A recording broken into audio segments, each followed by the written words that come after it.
This is Prince Hanley coming to you with 100,000 watts of pure love. The voice of Israel and for Israel.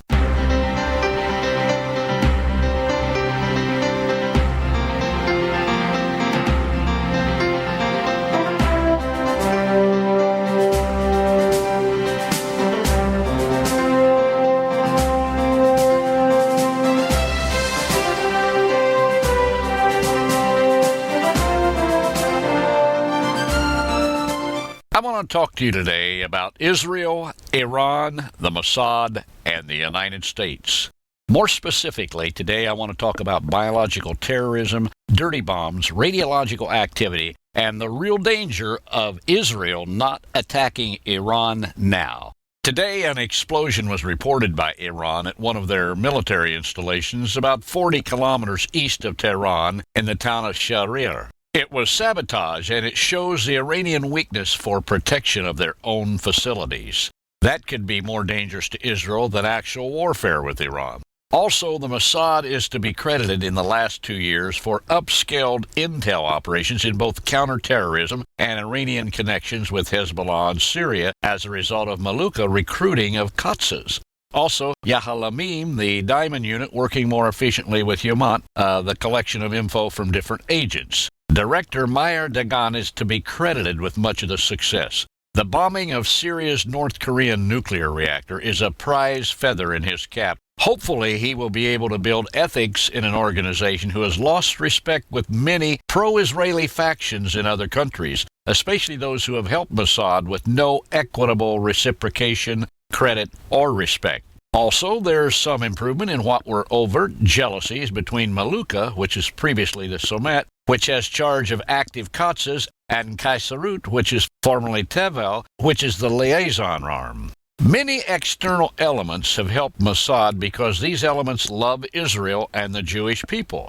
However, many Mossad agents and superiors and some leaders in Amman have not properly appreciated this affection. But as I said, hopefully Director Dagan will build ethics in this organization.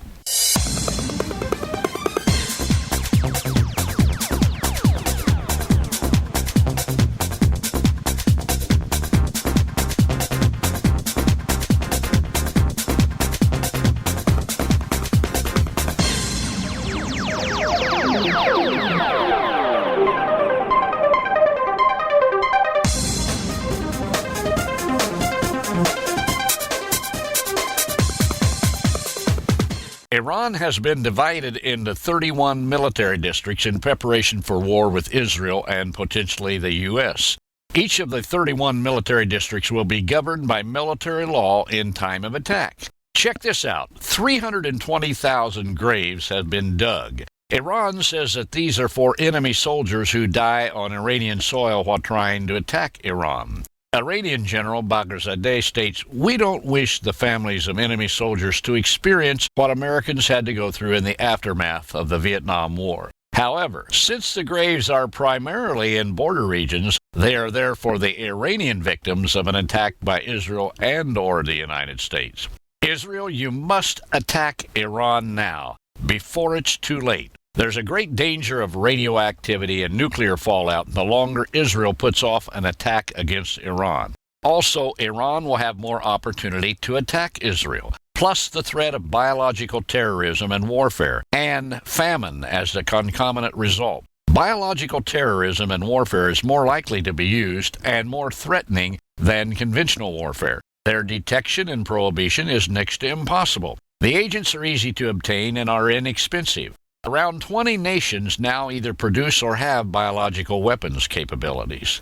Government actions to prevent are minimally funded and supported. The only protection is by speaking or declaring the blood of Messiah over you, your family, and your household. Study my recent podcast titled How to Protect Yourself and Your Family from Terrorists. Yeshua is God's lamb sacrificed during Passover 2,000 years ago. The first Passover in Egypt was a picture of the Messiah, the Mashiach, the real Passover lamb, the Lamb of God prepared from the foundation of the world to take away the sins of the world.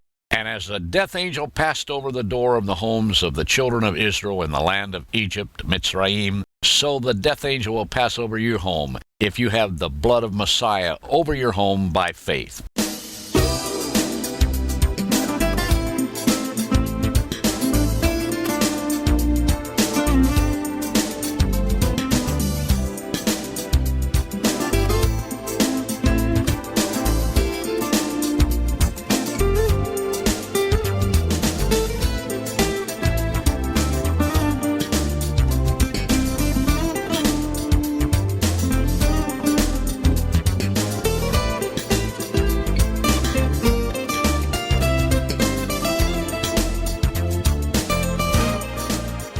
Famine is not only the failure of food production, but also the failure of marketing systems to distribute the food.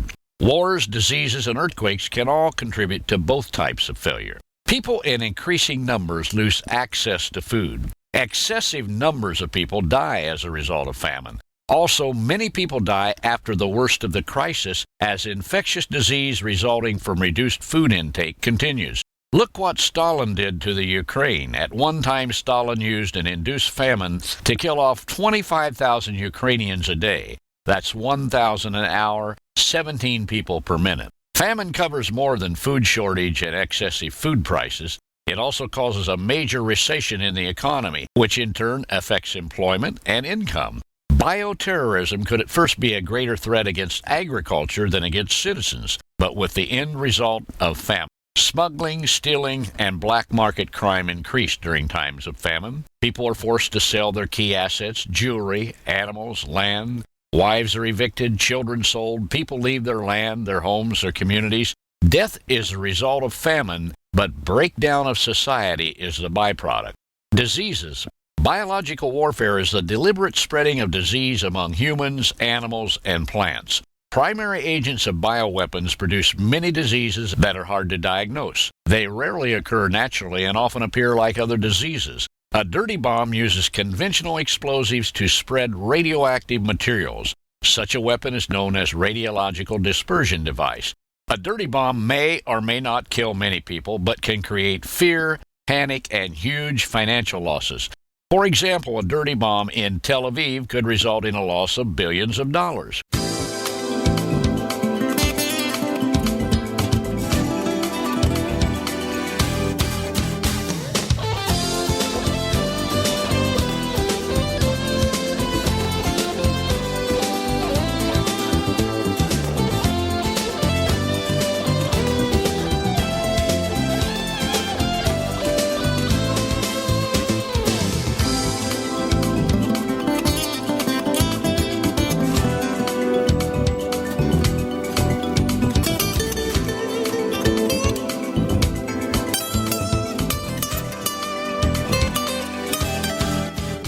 The dirty bomb threat is real. Economic fallout and panic will cause chaos. Cleanup costs will be astronomical. The radiological materials have to be removed, as they cannot be washed or blown away. Residents, fearing radiation exposure, will flee cities attacked, and businesses will not want to reopen. For those people who do not die, long-term effects will be disastrous. In weeks after an attack, their immune systems will decline because radiation kills bone marrow. On the long term, there will be a higher risk of cancer, plus cases of leukemia will crop up within 2 years. Biological diseases resulting from biowarfare, plus natural diseases such as AIDS, STD, Ebola, E. coli, smallpox, and other new diseases can easily wipe out masses of the population. Diseases, regardless of origin, are just one of the signs of the final days which Yeshua foretold. As a result of biological disease and dirty bombs, the immune system is weakened, and therefore other diseases can spread. If you've listened to previous podcasts by myself, you'll know that according to Ezekiel chapter 38, Iran will definitely have a prophetical part, to play in the not too far distant future. When aligned with Russia and other allies, Iran attacks Israel. However, in that future battle, the Lord will wipe out Russia, Iran, and their allies on the hills of Israel. But as for now, in the meantime, Israel must take action against Iran herself, with God's help, of course. Go to the archives and listen to my podcast or read the show notes of the many editions where I have repeatedly discussed these issues in detail. Scroll down until you find the titles: Israel, You must attack Iran now, before it's too late. Call upon Yeshua, and he will answer you and show you great and mighty things that you do not know. Just pray to the God of Abraham, Isaac, and Jacob, Avraham, Yitzhak, and Yaakov. Ask him to show you, to reveal to you, if Yeshua is really your Mashiach. And if he does, then receive him. Baruch haba b'shem Adonai.